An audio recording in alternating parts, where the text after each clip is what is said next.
అందరికీ నమస్కారం. అమ్మ మాట అమ్మాయి పాట ఛానల్కి స్వాగతం. మీ ఉపచేతన మనసు యొక్క శక్తి, the power of your subconscious mind. చివరి వరకు వినండి, స్కిప్ చేయకుండా లైక్ చేసి షేర్ చేయండి.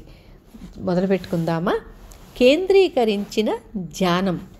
తన చేతనాత్మక మనసు ఒక కెమెరా లాంటిదని అర్థం చేసుకున్నాక అతను పెద్దగా ప్రయత్నించలేదు. ఇప్పుడు అతనిలో మానసిక సంఘర్షణ లేదు. అతను ప్రశాంతంగా తన ఆలోచనలను చక్కదిద్దుకొని తను క్రమక్రమంగా ఆ చిత్రం తనకు భిన్నం కాదని గుర్తించేంత వరకు తన ధ్యాసను తన ముందున్న దృశ్యంపై కేంద్రీకరించాడు. తన మానసిక చిత్రాన్ని మళ్ళీ మళ్ళీ చూస్తూ అతను మానసిక వాతావరణంలో పూర్తిగా మునిగిపోయాడు. తనకు స్వస్థత చేకూరుతుందన్న విషయంలో అతనికి ఎటువంటి సందేహమూ లేదు.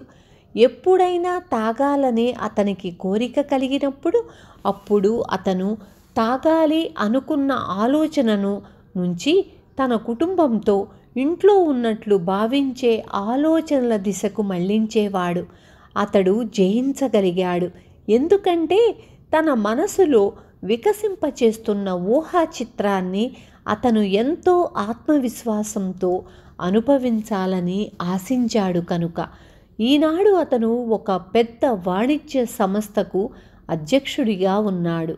ఎంతో ఆనందంగా ఉన్నాడు. దురదృష్టం తనను వెంటాడుతోందని అతను అన్నాడు.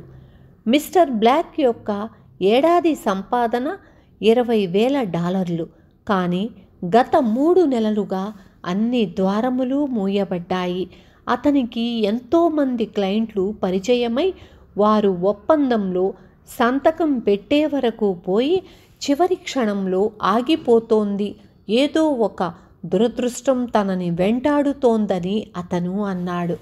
మిస్టర్ బ్లాక్తో మాట్లాడుతున్నప్పుడు నేను గమనించినది ఏమనగా, అతను క్రితంలో ఒక దంతవైద్యుణ్ణి క్లయింట్గా చేసుకోవడానికి ప్రయత్నించాడు.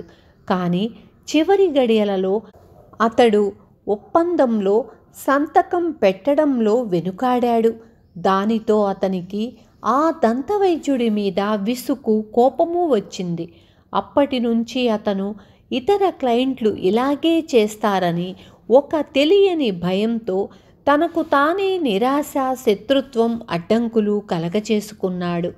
అతను నెమ్మదిగా తన మనసులో అడ్డంకుల్లో నమ్మకం ఉంచటం, చివరి క్షణంలో రద్దు అయినట్లు ఊహించుకొని సంక్షోభం సృష్టించుకున్నాడు. నేను దేని గురించి ఆలోచించానో అదే జరిగింది. మిస్టర్ బ్లాక్ తప్పు తనలోనే ఉందని గ్రహించాడు. తనలోనే మానసిక వైఖరిని తక్షణమే మార్చుకోవడమని అనుకున్నాడు. అతని దురదృష్టపు పరుగు ఇలా విచ్ఛిన్నమైంది. నా ఉపచేతన మనసుకున్న అనంతమైన తెలివితేటలతో నేను కలిసి ఉన్నానని నాకు తెలుసు. దానికి ఎటువంటి ప్రతిబంధకాలు, కష్టాలు లేదా ఆలస్యాలు తెలియవు. సర్వశ్రేష్టమైన వాటి కోసం ఆనందమయమైన ఆకాంక్షతో జీవిస్తుంటాను. నా అంతర్గత మనసు నా ఆలోచనలపై ప్రతిచర్యను చూపుతుంది. నా సబ్కాన్షియస్ మైండ్ యొక్క అపారమైన శక్తి చేపట్టిన పనిని ఏదీ ఆటంకపరచలేదని నాకు తెలుసు. అపారమైన మేధస్సు తను ఏది ప్రారంభించినా దానిని ఎప్పుడూ విజయవంతంగా పూర్తి చేస్తుంది. సృజనాత్మకమైన వివేకం నా ద్వారా పనిచేస్తూ నా ప్రణాళికలను, లక్ష్యాలను అన్నింటినీ పూర్తి చేసింది. నేను దేనిని ప్రారంభించినా దానిని విజయవంతంగా ముగిస్తాను. జీవితంలో నా ధ్యేయం అద్భుతమైన సేవను అందించటం. నాకు సన్నిహితంగా వచ్చిన వారందరినీ నా సేవల మూలంగా ధన్యులను చేయడం. దైవ విధానంలో నేను చేసిన పని అంతా పరిపూర్ణతను చేరుకుంటుంది. అతను ఈ ప్రార్థనను ప్రతిరోజు ప్రొద్దున చేశాక తన క్లయింట్లను కలుసుకోవడానికి వెళ్ళేవాడు. నిద్రపోయే ముందు కూడా ప్రతిరోజు ఈ ప్రార్థనను చేసేవాడు. అతి కొద్ది కాలంలోనే అతను తన సబ్కాన్షియస్ మైండ్లోని ఒక పద్ధతిని ఏర్పరచుకున్నాడు. చిరకాలంలోనే తన పాత క్లయింట్లు తన పాత అలవాటుతో విజయవంతమైన సేల్స్మెన్గా తిరిగి వచ్చాడు. మీరు కావాలని అనుకుంటున్నది ఎంత కావాలని అనుకుంటున్నారు? తనకి జ్ఞానం ఎలా దొరుకుతుందని ఒక యువకుడు సోక్రటీస్ను అడిగాడు. నాతో రా అని సోక్రటీసు జవాబిచ్చాడు. ఆయన ఆ కుర్రాడిని ఒక నది దగ్గరకు తీసుకువెళ్ళి వాడి తలను నీటిలో ముంచాడు. ఆ కుర్రాడు గాలికి కొట్టుమిట్టులాడుతున్నంత వరకు వాడి తలను నీటిలో అదిమి ఉంచాడు. తర్వాత వాడిని వదిలిపెట్టాడు. ఆ కుర్రాడి పరిస్థితి కుదుటపడ్డాక సోక్రటీస్ వాడిని అడిగాడు, నీ తల నీటిలో మునిగి ఉన్నప్పుడు నువ్వు దేన్ని కావాలని ఎక్కువగా కోరుకున్నావు? గాలిని కోరుకున్నాను అని ఆ కుర్రాడు జవాబిచ్చాడు. సోక్రటీస్ నెమ్మదిగా తలాడించాడు. నీ తల నీటిలో మునిగి ఉన్నప్పుడు నువ్వు గాలి కావాలని కోరుకున్నంతగా జ్ఞానం కావాలని నీకు అనిపించినప్పుడు నీకు అది దొరుకుతుంది అని అన్నాడతను. అదేవిధంగా మన జీవితంలో ఏదైనా ఒక అవరోధాన్ని అధిగమించాలని మనం తీవ్రంగా మనస్ఫూర్తిగా కోరుకున్నప్పుడు బయటపడే మార్గం ఉందని మనం స్పష్టమైన నిర్ణయానికి వచ్చినప్పుడు మనం పయనించాల్సిన మార్గం ఇదే అని మనం నమ్మకంగా ఒక నిర్ణయానికి వచ్చినప్పుడు అప్పుడు మనకి జయం నిశ్చయంగా లభిస్తుంది. మనం నిజంగా మానసికంగా అంతర్గత శాంతిని కోరుకుంటే మనకి అది లభిస్తుంది.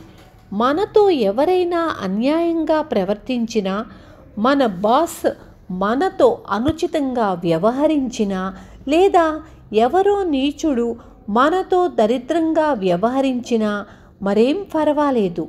మనము మన మానసిక ఆధ్యాత్మిక శక్తుల పట్ల మేలుకొని ఉంటే ఇవేవి మనకి హాని చెయ్యవు.